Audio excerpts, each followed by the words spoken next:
আসসালামু আলাইকুম।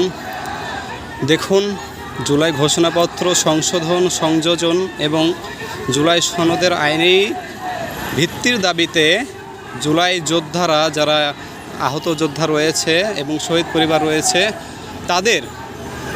তাদের মধ্যে থেকে প্রায় আজকে আল্লাহর রহমতে 2 থেকে 3,000, 2 থেকে 2,500 প্লাস আহত যোদ্ধারা ঐক্যবদ্ধ হয়ে রাজপথে নেমেছেন। আপনারা ইতিমধ্যে দেখতে পাচ্ছেন, ব্যানার নিয়ে সামনে এসেছে।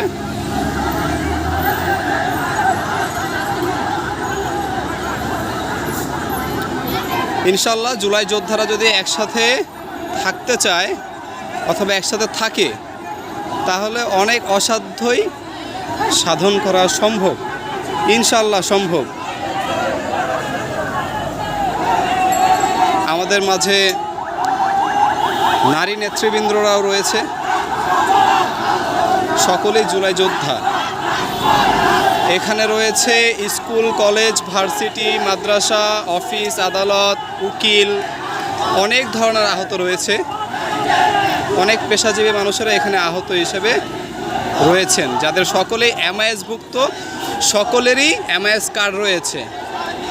সকলেই জুলাই ঘোষণাপত্র সংশোধনের জন্যই রাজপথে নেমে এসেছেন। আপনারা দেখতে পাচ্ছেন, তাদের মধ্যে থেকে অনেকেই নিজের মনে প্রাণে জুলাইকে ধারণ করে সকাল সকাল রওনা দিয়েই রাস্তায় এসেছেন। এমনকি অনেকেই গতকালকে রাতেই বিভিন্ন জেলা থেকে এসেছেন। যদিও মাত্র 1 দিন থেকে 1.5 দিন আগে ঘোষণা করা হয় যে আমরা রাজপথে নামব, বিক্ষোভ মিছিল করব শান্তিপূর্ণভাবে। সেই উদ্দেশ্যে যতটুকু সম্ভব, তাও আল্লাহর রহমতে 2 থেকে 2,500 প্লাস সহযোদ্ধারা এসেছেন এখানে। আপনারা দেখতে পাচ্ছেন ভিডিওতে। ইনশাল্লাহ জুলাই যোদ্ধারা এভাবে ঐক্যবদ্ধ থাকলে অনেক অসাধ্যই সাধন করা সম্ভব।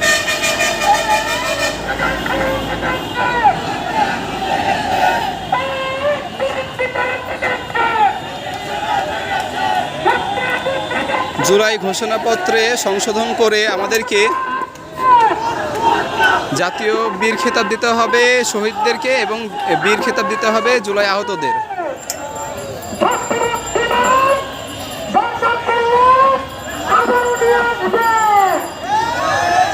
আপনারা দেখতে পাচ্ছেন, আপনারা সকলেই দেখতে পাচ্ছেন।